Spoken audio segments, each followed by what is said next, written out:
Hello students, स्वागत है आपका मेरे इस यूट्यूब चैनल पर। इस वीडियो में हम पढ़ेंगे कक्षा 10वीं का विज्ञान का पाठ 8 जिसका नाम है आनुवंशिकता। इस वीडियो में हम पढ़ेंगे वंशागत लक्षण, जनन के दौरान विभिन्नताओं का संचयन, मेंडल का योगदान, लक्षणों की वंशागति के नियम, लक्षण कैसे अभिव्यक्त होते हैं और लिंग निर्धारण। तो सबसे पहले समझते हैं आनुवंशिकता होता क्या है। आनुवंशिकता का अर्थ है एक पीढ़ी से दूसरी पीढ़ी में लक्षणों का स्थानांतरण। हमने पाठ 7 में पढ़ा था कि अलैंगिक जनन करने वाले जीवों में डीएनए की एक कोशिका में प्रतिकृति बनती है जो 2 कोशिकाओं में बढ़ जाती है, लेकिन लैंगिक जनन करने वाले जीवों में माता और पिता संतान की आनुवंशिक सामग्री में समान रूप से योगदान देते हैं। प्रत्येक वंशानुगत लक्षण में पिता और माता दोनों के डीएनए होते हैं।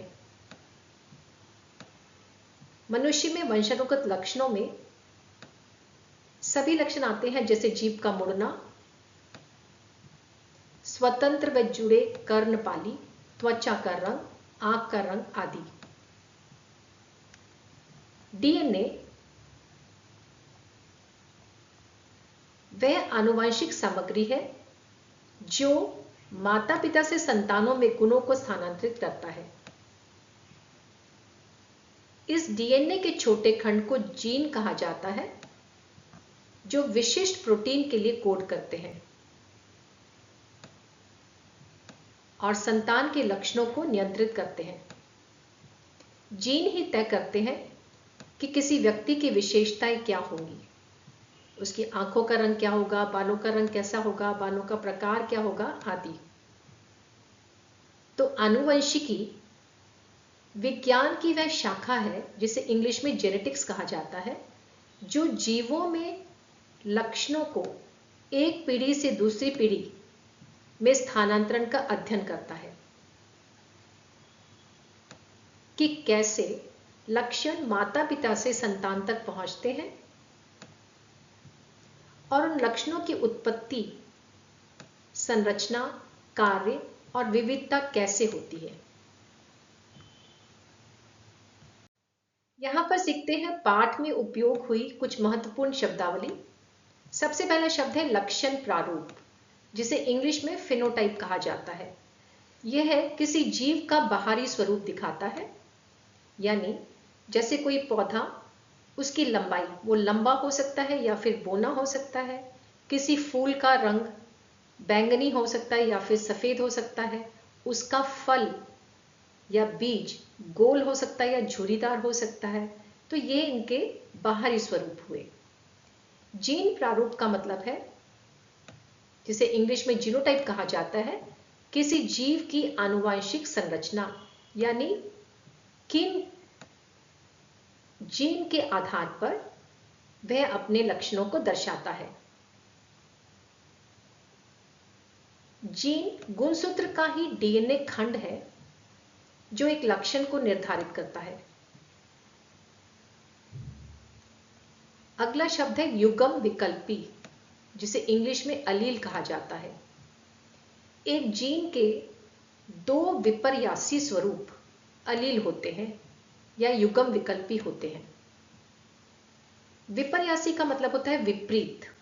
जैसे मैंने आपको अभी बताया, एक पौधा लंबा या फिर बौना हो सकता है, तो ये विपर्यासी स्वरूप हुए। तो इसे 2 अलील द्वारा दिखाया जाता है। लंबे को हम दिखाएंगे यदि कैपिटल टी से, तो बौने को हम दिखाएंगे स्मॉल टी से।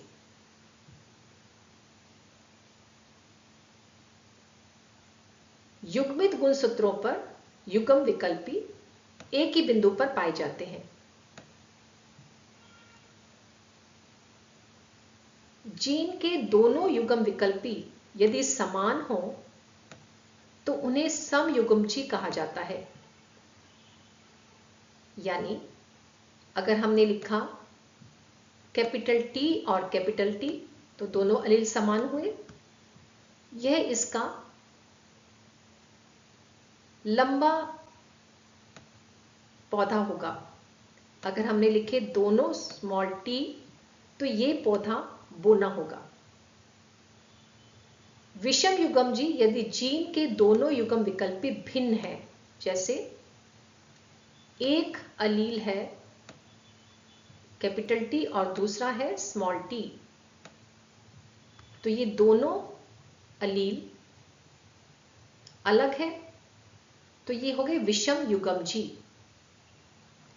प्रभावी लक्षण वह लक्षण है जो F1 पीढ़ी में, पहली पीढ़ी को F1 पीढ़ी कहा जाता है, तो जो लक्षण F1 पीढ़ी में व्यक्त होता है वह प्रभावी होता है। एक जीन के दो रूपों में से प्रभावी अलील के कारण लक्षण व्यक्त होता है जो अप्रभावी अलील के प्रभाव को छुपाता है। आप देख सकते हैं मैंने ऊपर लिखा था कैपिटल टी और स्मॉल टी। एक अलील है लंबाई के लिए लंबे पौधे का और स्मॉल टी है बोने पौधे का। लेकिन जब ये लक्षण आप देखेंगे पौधे में तो ये पौधा लंबा होगा क्योंकि इसका कैपिटल टी या प्रभावी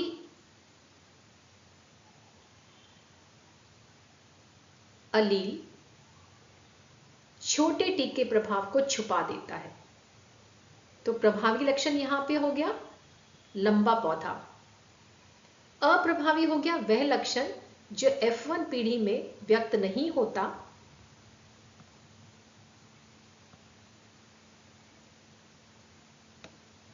और जो प्रभावी अलील के कारण उसके प्रभाव से छिप जाता है, और ये केवल समयुग्जी अवस्था में ही व्यक्त हो पाता है। जैसे बोना पौधा हमें कब नजर आएगा, जब दोनों ही अलील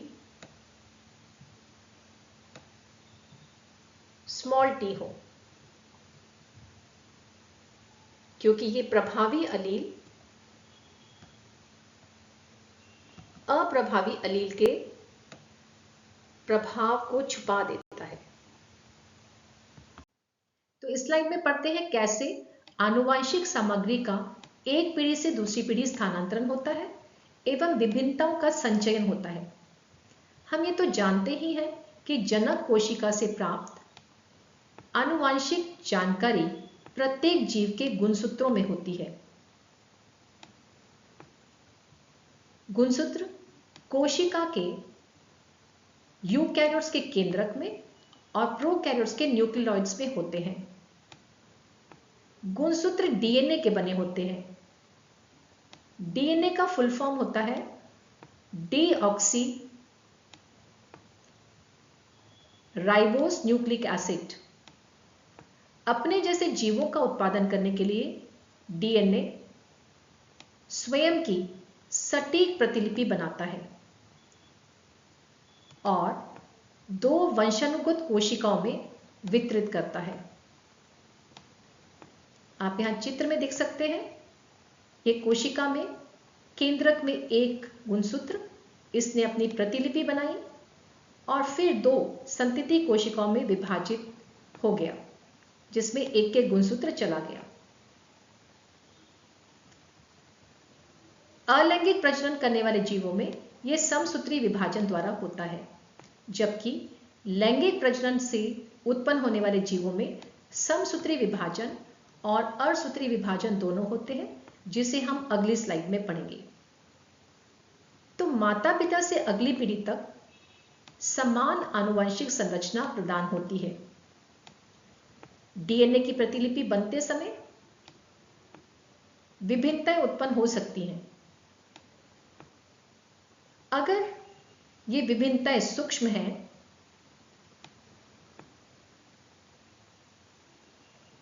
तो संतति कोशिकाएं जीवित रहती हैं, लेकिन अगर ये भिन्नताएं बहुत अधिक हैं तो संतति कोशिकाएं मर भी सकती हैं। समसूत्री विभाजन के बाद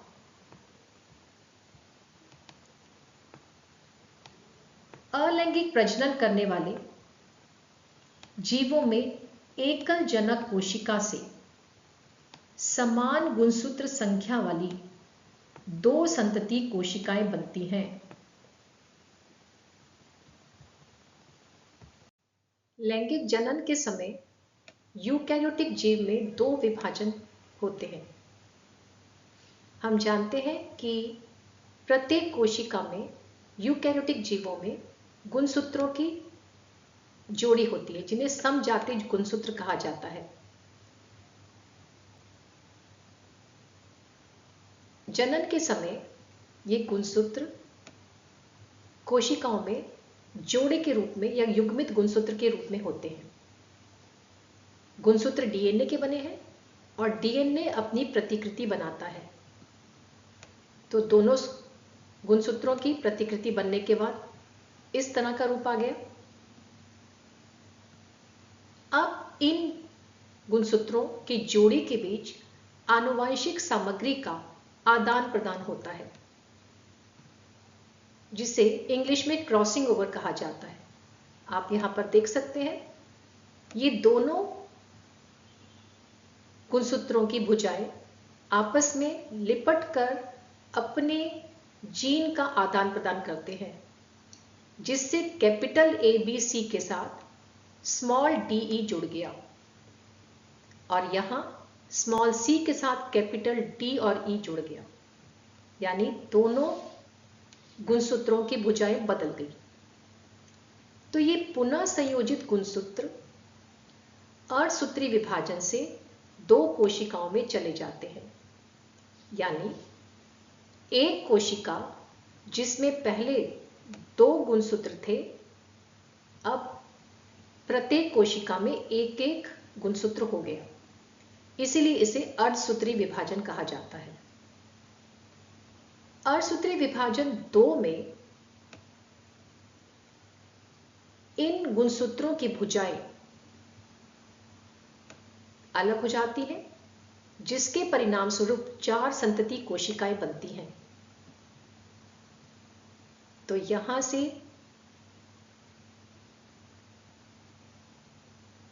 इस गुणसूत्र की एक भुजा से एक कोशिका, दूसरी भुजा से दूसरी कोशिका,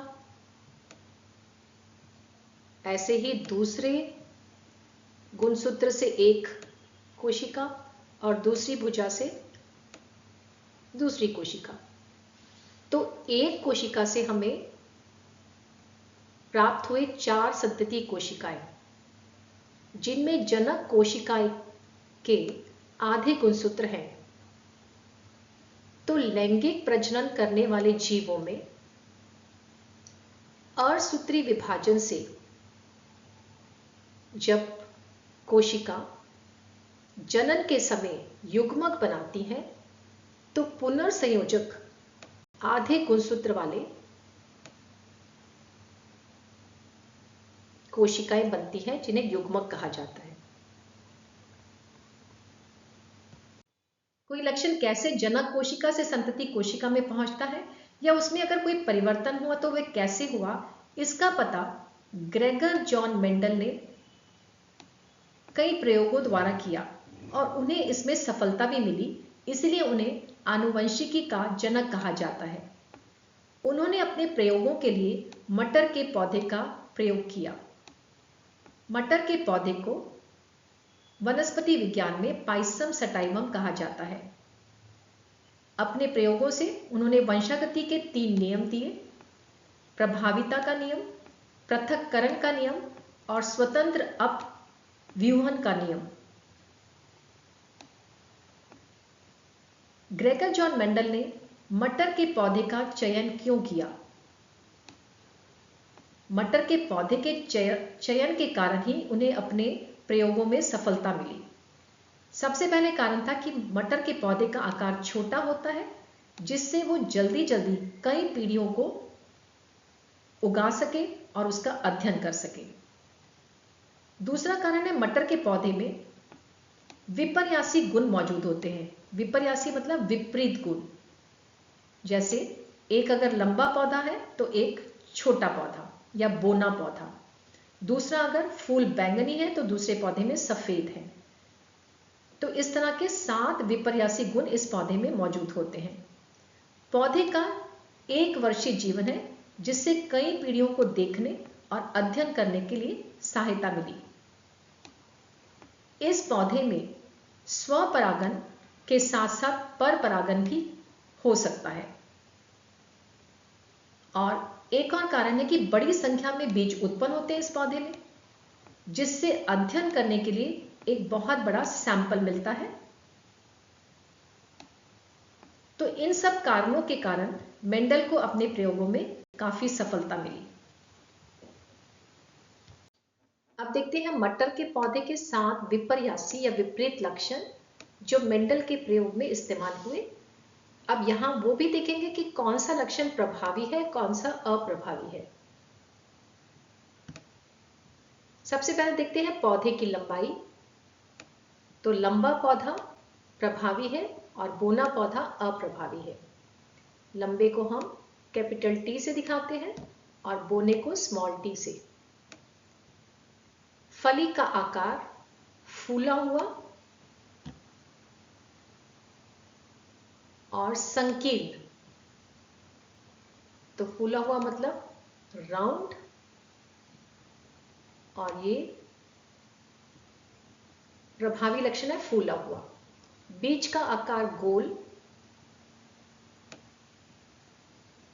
राउंड, और ये झुर्रीदार रिंकल्ड। बीज का रंग पीला,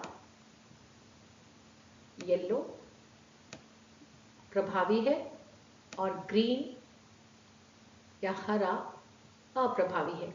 इसे याद करने के लिए आप कर सकते हैं कि ये जो लक्षण है, फूला हुआ फली, बीज का आकार गोल, बीज का रंग पीला, ये सभी अच्छे लक्षण हैं। पके हुए बीज, फूला हुआ बीज, गोल बीज अच्छे लक्षण हैं। फूल की स्थिति अक्षीय, मतलब जहां पे पत्तियां निकलती हैं या शाखाएं निकलती हैं उसको अक्षीय कहा जाता है, ये प्रभावी लक्षण है। और शीर्ष पर, पौधे की शाखा के शीर्ष पर, यह अप्रभावी लक्षण है। फूल का रंग जामुनी प्रभावी लक्षण है और सफेद अप्रभावी लक्षण है। फली का रंग हरा और पीला, हरा प्रभावी लक्षण है। फली यदि पीली होगी तो सूख जाएगी, तो यह भी एक अच्छा लक्षण है। इस तरीके से आप इसे याद कर सकते हैं। ग्रेगर जॉन मेंडल ने यह समझने के लिए कि कैसे जनक कोशिका से संतति कोशिका की उत्पत्ति होती है और कैसे उनमें लक्षणों का स्थानांतरण होता है, ये समझने के लिए उन्होंने मटर के पौधे का चयन किया। उन्होंने एक आनुवंशिक क्रॉस किया जिसमें एक ही लक्षण के विपर्यासी गुणों का संकरण कराया गया। ऐसे संकरण को, जिसमें हम एक ही लक्षण के विपर्यासी गुणों का संकरण कराते हैं, एक संकरण कहा जाता है, जिसे इंग्लिश में मोनोहाइब्रिड क्रॉस कहा जाता है। मेंडल ने लंबे आकार के और बोने आकार वाले मटर के पौधों का चयन किया और उनके बीच में संकरण कराया। तो पहली पीढ़ी जो मिलती है उसे कहा जाता है F1 पीढ़ी। इस से उन्हें पहली पीढ़ी में सभी पौधे लंबे प्राप्त हुए। अब इन्होंने F1 पीढ़ी में प्राप्त पौधों का स्वपरागन करके फिर से एक क्रॉस कराया। अब उन्हें F2 पीढ़ी प्राप्त हुई। F2 पीढ़ी में उन्हें लंबे पौधे के साथ बोने पौधे भी प्राप्त हुए। तो इससे उन्होंने ये निष्कर्ष निकाला कि F1 पीढ़ी में जो बोने पौधे का अलील था वह अप्रभावी था और इसलिए वह पहली पीढ़ी में नजर नहीं आया। दूसरी पीढ़ी में वह नजर आया क्योंकि वह समयुग्मी बन गया। अब इसे समझते हैं इस चित्र से। यहां पर है एक लंबा पौधा और एक छोटा पौधा। इसके जो युग्मक बनेंगे ये दोनों ही कैपिटल टी बनेंगे, और जो बोना पौधा है उसके दोनों ही युग्मक स्मॉल टी बनेंगे। तो क्रॉस करने से ये बना हमारा कैपिटल टी स्मॉल टी। आप देख सकते हैं चारों ही ऐसे बने। तो जब इनके हम मेंडल को ये पौधे उन्होंने उनके लक्षण प्रारूप को देखा तो उन्हें ये सारे पौधे लंबे दिखे। इनका जीनोटाइप या जीन प्रारूप था सभी पौधों का capital T small T. Paper में इन पौधों का अनुपात और इनका प्रतिशत भी पूछा जाता है। तो हम सभी लंबे पौधों को लिखेंगे 4/4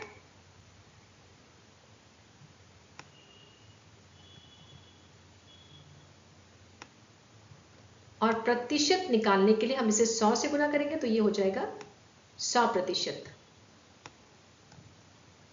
ऐसे ही जीन प्रारूप भी, क्योंकि सभी कैपिटल टी स्मॉल टी हैं, ये होंगे 4/4 और प्रतिशत निकालने के लिए हम इसे 100 से गुना करेंगे तो ये बन जाएगा 100%। इसी तरीके से F2 पीढ़ी में जब हमने F1 पीढ़ी के प्राप्त पौधों में स्वपरागण कराया तो इससे हमें युग्मक मिले capital T small T. Cross से प्राप्त पौधों का यदि हम लक्षण प्रारूप देखते हैं तो इन तीन में हमें कैपिटल टी एक दिखाई देता है जो एक प्रभावी लक्षण है, और यह स्मॉल टी के लक्षण को छिपा देता है। यानी ये प्रभावी लक्षण हुआ, इसलिए हमें 3 पौधे 4 में से लंबे प्राप्त हुए और एक पौधा छोटा प्राप्त हुआ।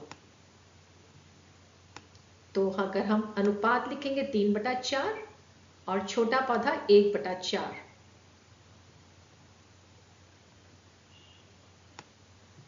अगर हमें प्रतिशत में दिखाना है तो हम 100 से गुना करके बना देंगे इसको 75% और 1/4 को 25%।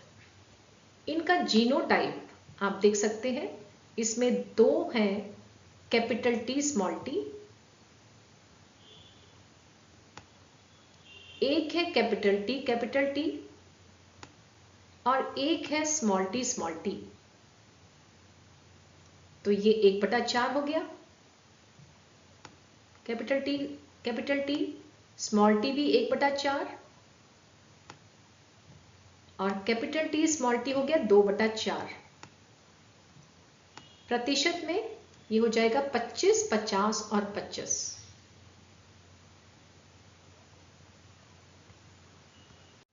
मेंडल ने मटर के पौधे पर एक संकर संकरण के बाद जो संतति पौधे प्राप्त किए उनके लक्षणों की गणना की और उनका रिकॉर्ड रखा। उसके बाद उन्होंने इन्हीं रिकॉर्डों से आनुवंशिकता के 2 नियम दिए। पहला नियम है प्रभाविता का नियम। इसके अनुसार जब 2 अलग अलग लक्षणों का जीवों में संकरण होता है तो पहली पीढ़ी जिसे F1 संतति कहा जाता है उसमें प्रभावी अलील का गुण दिखेगा, अप्रभावी अलील का नहीं। मेंडल ने अपने प्रयोग में शुद्ध लंबे पौधे जिसे हम कैपिटल टी से दिखाते हैं उसका संकरण शुद्ध बोने पौधे से कराया जिसे हम स्मॉल टी से लिखते हैं। तो पहली पीढ़ी जिसे हम F1 पीढ़ी कहते हैं उसमें सभी पौधे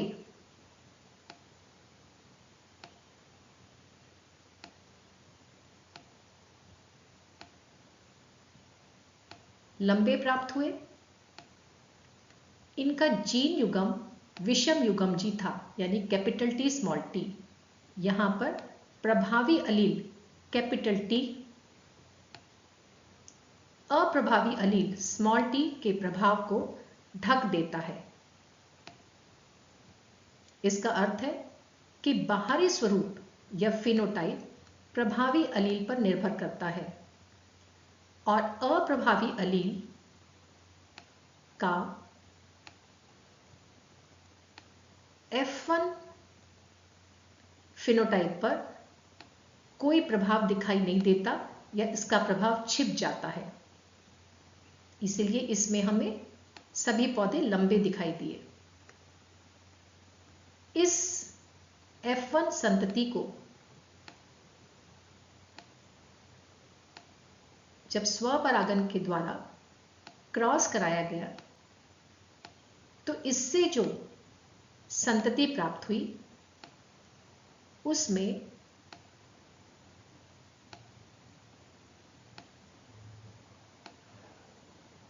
लंबे और बोने पौधे दोनों नजर आए और इसी के आधार पर मेंडल ने दूसरा नियम दिया, पृथक्करण का नियम।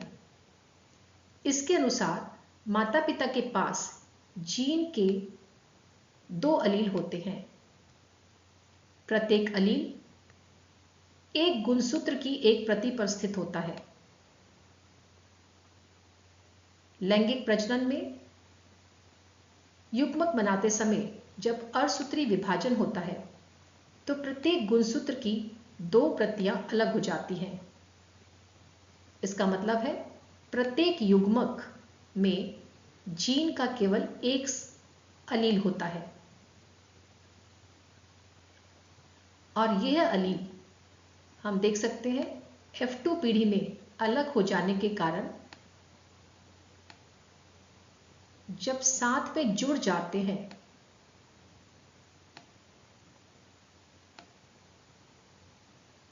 तो इससे वह अप्रभावी अलील भी समयुग्मजी बनके अपने प्रभाव को दिखाता है और इसलिए F2 पीढ़ी में लंबे और बोने पौधे दोनों दिखाई दिए।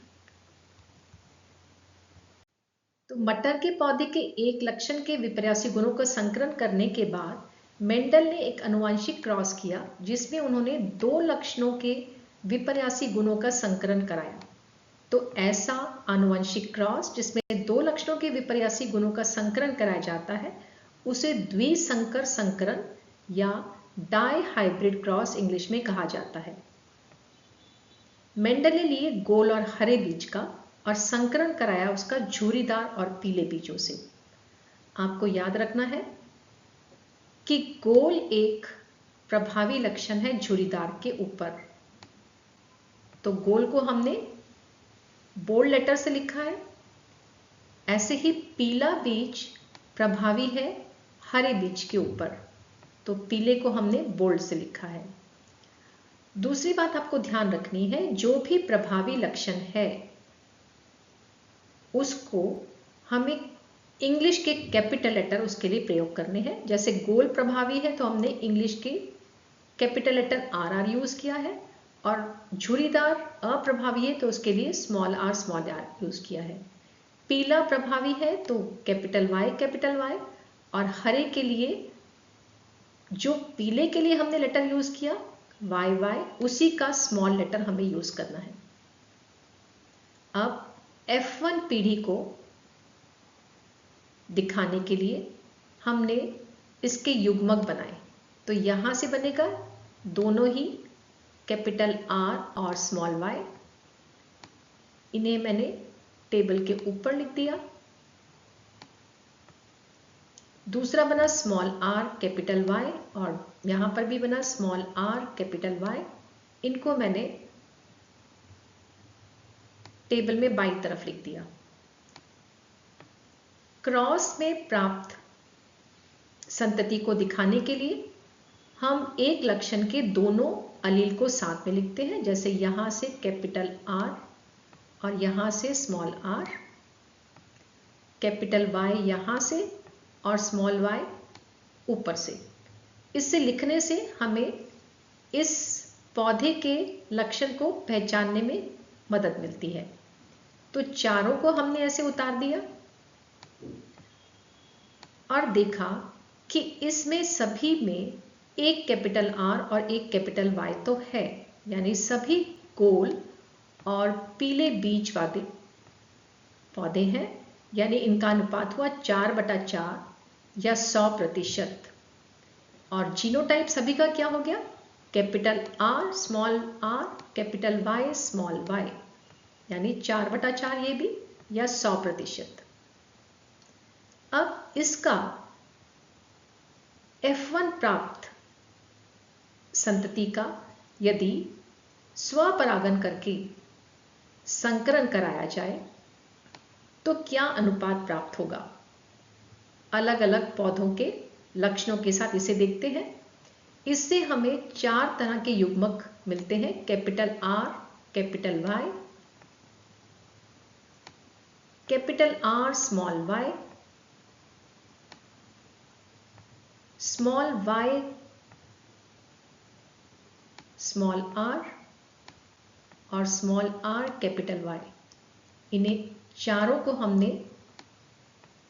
टेबल में ऊपर की तरफ लिख दिया। दूसरे जनक से भी हमें यही अलील मिलते हैं, तो हमने इन्हें टेबल के बाईं तरफ लिख दिया। और संकरण के बाद प्राप्त संतति को हमने यहां पर उतार दिया। तो हम देखते हैं इसमें 9 संतति में कैपिटल R और कैपिटल Y एक एक है, जिससे ये बन गया गोल और पीले। कुल हमें 16 संतति प्राप्त हुई, तो ये अनुपात हो गया 9/16। इसको यदि हम 100 से गुना करते हैं तो हम प्रतिशत पाते हैं 56.2। दूसरी तरह की संतति हमें प्राप्त हुई गोल और हरे, जिसमें एक कैपिटल R तो है, लेकिन उसमें दोनों ही स्मॉल y हैं, जो ग्रीन या हरा रंग देते हैं बीज को। तो ऐसे पौधे हमें 16 में से 3 प्राप्त होते हैं और प्रतिशत में यह हुआ 18.8। तीसरी तरह की संतति जो हमें प्राप्त हुई वो है झुर्रीदार और पीले बीज। झुर्रीदार में दोनों R स्मॉल है और एक कैपिटल Y तो है ही। तो इस तरह के पौधे भी हमें 16 में से 3 प्राप्त हुए। प्रतिशत को प्राप्त करने के लिए हमने 100 से गुना किया, तो ये बन गया 18.8।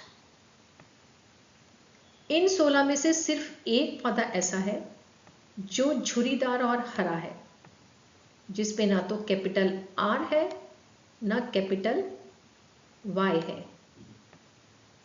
तो क्योंकि ये 1/16 हो गया, तो प्रतिशत होगी इसकी 100 से गुना करने पर 6.2। तो इस तरह से पेपर में हमें अनुपात और प्रतिशत लिखनी आ सकती है, द्विसंकर संकरण की भी और एक संकर संकरण की भी। मटर के पौधे पर द्विसंकर संकरण कराने के बाद मेंडल ने आनुवंशिकता का तीसरा नियम दिया, स्वतंत्र अपव्यूहन का नियम। इसके अनुसार किसी जीन के अलील का 2 संतति कोशिकाओं में विभाजित होना अन्य जीनों के अलीलिक युग्मों के विभाजन से स्वतंत्र है। आसान भाषा में इसे कह सकते हैं कि एक जीन के लक्षण का एक पीढ़ी में स्थानांतरण दूसरे लक्षणों के स्थानांतरण को प्रभावित नहीं करता। इसलिए F2 संतति जब द्विसंकर से हमें प्राप्त हुई तो हमें सभी प्रकार के लक्षणों के जोड़े दिखाई दिए उसमें। अब समझते हैं गुणसूत्र संख्या प्रजातियों में कैसे बनी रहती है? हम जानते हैं लैंगिक प्रजनन करने वाले जीवों में माता पिता दोनों समान रूप से संतान के डीएनए में योगदान देते हैं। प्रत्येक कोशिका में हर गुणसूत्र की 2 प्रतियां होती हैं। गुणसूत्र पर जीन के सेट होते हैं जो प्रत्येक माता पिता से विरासत में मिलते हैं। युग्मक कोशिकाएं बनते समय अर्धसूत्री विभाजन से जीन का एकल सेट बनते हैं, जिससे प्रत्येक गुणसूत्र जोड़ी का केवल एक गुणसूत्र इन युग्मक कोशिकाओं में रह जाता है। जब ऐसी 2 जनन कोशिकाएं या युग्मक आपस में जुड़ते हैं तो संतति कोशिका में गुणसूत्रों की सामान्य संख्या फिर से बहाल हो जाती है। इस तरह प्रजातियों के डीएनए की स्थिरता सुनिश्चित रहती है। लैंगिक जनन करने वाले 2 एकल जीव बिल्कुल भिन्न होते हैं, फिर उनमें लिंग निर्धारण कैसे होता है? अलग अलग स्पीशीज में अलग अलग युक्तियां हैं। जैसे कुछ जंतुओं में उनके निषेचित अंडे के ऊष्मायन ताप पर निर्भर करता है कि संतति नर होगी या मादा। कुछ और जंतु जैसे घोंघे में वे अपने लिंग को परिवर्तित कर सकते हैं। मनुष्य में लिंग निर्धारण आनुवंशिक है। हम जानते ही हैं कि मनुष्य में 46 गुणसूत्र होते हैं, जिसमें से 22 गुणसूत्रों की जोड़ी बिल्कुल समान होती है, जिन्हें ऑटोजोम कहा जाता है। ये जोड़ी हमें एक अपनी माता से और एक पिता से मिलती है। 23वें गुणसूत्र की जोड़ी को लिंग गुणसूत्र कहा जाता है। महिलाओं में यह XX और पुरुषों में XY होती है। तो महिलाओं में हुए 22 गुणसूत्र की जोड़ी जमा XX 46 गुणसूत्र, ऐसे पुरुषों में 22 गुणसूत्रों की जोड़ी जमा XY, तो 46 गुणसूत्र उनमें भी हुए। जब मादा युग्मक बनाती हैं तो वह एक ही प्रकार के X युग्मकों वाले अंडे उत्पन्न करती हैं। तो उनके युग्मकों में हुए 22 जमा X गुणसूत्र। नर 2 प्रकार के X और Y युग्मकों वाले शुक्राणु उत्पन्न करते हैं। तो उनमें हुए 22 जमा X और 22 जमा Y। आपको याद होगा पीछे हमने देखा था कि युग्मक बनते समय लैंगिक जनन करने वाले जीवों में अर्धसूत्री विभाजन होता है, इसलिए यहां पे गुणसूत्रों की संख्या आधी हो गई। निषेचन के बाद मादा और नर के जन्म की संभावना बराबर है। आप यहां पर देख सकते हैं, यहां पर बना XX और XX और ये बना XY और XY। तो अनुपात हुआ 2 नर का और 2 ही मादा का, या 50% नर और 50% मादा। लिंग का निर्धारण पिता से प्राप्त 23वें गुणसूत्र से हुआ। यदि किसी बच्चे को पिता से X गुणसूत्र मिला तो वह लड़की होगी, और यदि Y गुणसूत्र मिला तो वह लड़का होगा। इसका मतलब हुआ नर बच्चे के लिंग का निर्धारण करता है, क्योंकि नर द्वारा ही 2 प्रकार के युग्मक उत्पन्न होते हैं।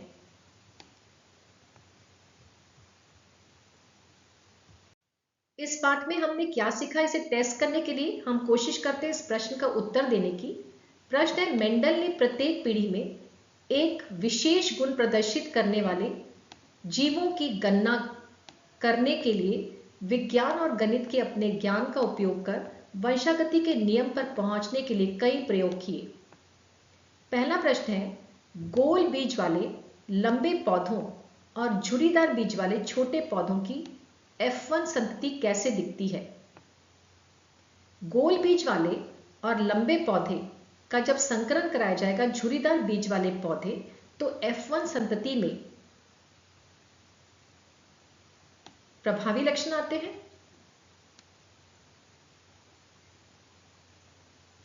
लंबे और छोटे में लंबा प्रभावी है और गोल और झुर्रीदार में गोल प्रभावी है। तो पौधे होंगे लंबे गोल बीज वाले पौधे, क्योंकि ये प्रभावी लक्षण है। ये विषम युग्मी होंगे, capital T small t capital R small r। दूसरा प्रश्न है, उपरोक्त उदाहरण में अप्रभावी लक्षण का नाम बताइए। अप्रभावी लक्षण होंगे लंबे और छोटे में छोटे पौधे और गोल बीज और झुर्रीदार बीज में झुर्रीदार बीज। तो छोटे पौधे और झुर्रीदार बीज अप्रभावी लक्षण है। तीसरा प्रश्न है, F2 संतति में यदि 1600 पौधे प्राप्त हुए तो उन पौधों की संख्या लिखें जिनमें गुण होंगे लंबे गोल बीज वाले। लंबे और गोल दोनों ही प्रभावी लक्षण हैं और हमने द्विसंकर संकरण में देखा था कि दोनों प्रभावी लक्षण 9/16 में हमें प्राप्त हुए थे। तो यहां पे उत्तर हो जाएगा 9/16, क्योंकि हमने 1600 पौधे लिए तो हमें 1600 से गुना करके हमारा उत्तर हुआ 900 पौधे लंबे गोल बीज वाले होंगे। इसी का दूसरा भाग है, छोटे झुर्रीदार बीज वाले पौधे कितने होंगे? तो छोटे और झुर्रीदार दोनों अप्रभावी लक्षण हैं और ये द्विसंकर संकरण में हमने देखा था सिर्फ 1/16 पौधों में ये प्राप्त होता है।